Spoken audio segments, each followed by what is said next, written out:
अगले लोकसभा चुनाव में जदयू को, नीतीश कुमार की पार्टी को 5 सीट अगर आ जाए तो मैं सार्वजनिक तौर पर सबके सामने माफी मांगने को तैयार हूं अपनी गलती के लिए। इस व्यक्ति को, जदयू दल को 5 सीट भी नहीं आएगा। ये अंतिम दाव है, वो चल लिया, उसका भी कोई असर नहीं होगा। बिहार के मुख्यमंत्री नीतीश कुमार और डिप्टी सीएम तेजस्वी यादव को ना तो ओबीसी समाज से प्यार है, ना ही SC/ST से। दिखावा करने के लिए इन लोगों ने जातिगत जनगणना का डाटा जारी किया है, लेकिन अगर ये लोग वास्तविक में पिछड़े समाज के हितैषी हैं तो इन्हें बताना चाहिए कि अल्पसंख्यक समाज से इन लोगों ने कितने नेताओं को विधायक बनाया और सांसद बनाया, कितने SC/ST को इन लोगों ने विधायक बनाया और सांसद बनाया।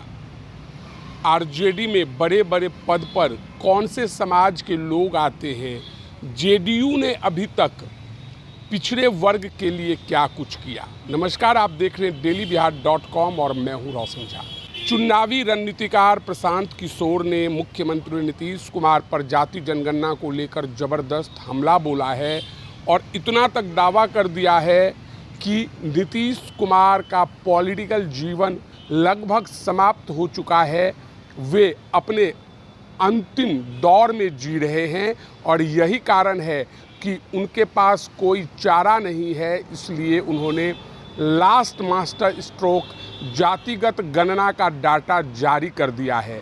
लेकिन इस जातिगत गणना डाटा जारी होने के बाद भी मुख्यमंत्री नीतीश कुमार और तेजस्वी यादव को कोई फ़ायदा आगामी 2024 के लोकसभा चुनाव और 2025 के विधानसभा चुनाव में नहीं होने वाला है।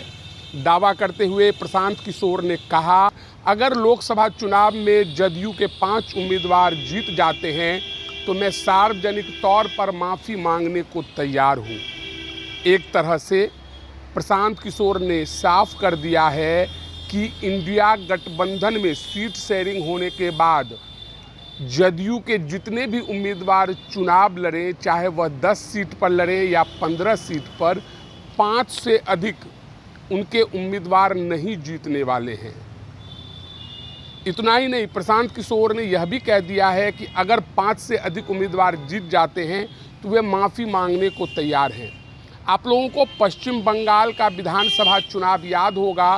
प्रशांत किशोर ममता बनर्जी के लिए चुनावी कैंपेन कर रहे थे, बीजेपी को लेकर वहां काफ़ी माहौल बनाया जा रहा था और जब एक पत्रकार ने प्रशांत किशोर से पूछा था कि पश्चिम बंगाल में क्या होने वाला है, ममता बनर्जी जीतेंगी या हारेंगी, तो सार्वजनिक रूप से प्रशांत किशोर ने कहा था कि लिख कर रख लीजिए, अगर बीजेपी 100 से अधिक विधानसभा सीट पर चुनाव जीतेगी तो मैं माफ़ी मांगने को तैयार हूं।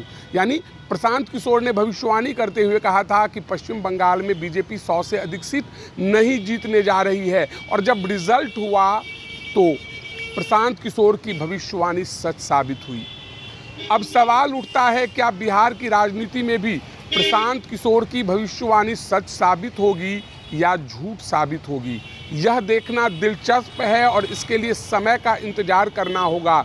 हालांकि अब इतना तय है कि प्रशांत किशोर ने लोकसभा चुनाव से पहले उस नीतीश कुमार के खिलाफ माहौल बनाना शुरू कर दिया, जिस नीतीश कुमार को जिताने के लिए 2015 के विधानसभा चुनाव में बीजेपी का खेमा छोड़कर वे बिहार आए थे और बिहार में बहार है, नीतीश कुमार है नामक कैंपेन चलाया था। बाद में बिहार में नीतीश कुमार और लालू यादव की महागठबंधन की सरकार बनी और श्रेय प्रशांत किशोर को दिया गया। ये वही प्रशांत किशोर हैं जिन्होंने 2014 के लोकसभा चुनाव में नरेंद्र मोदी के लिए चुनाव प्रचार प्रसार का जिम्मा संभाला। कई तरह के नारे उन्होंने बनाए, बहुत हुई महंगाई के मार, अब की बार मोदी सरकार। परिणाम आपके सामने है। 14 में मोदी जी जबरदस्त जीत दर्ज कर आते हैं, 19 में दोबारा उनकी वापसी होती है।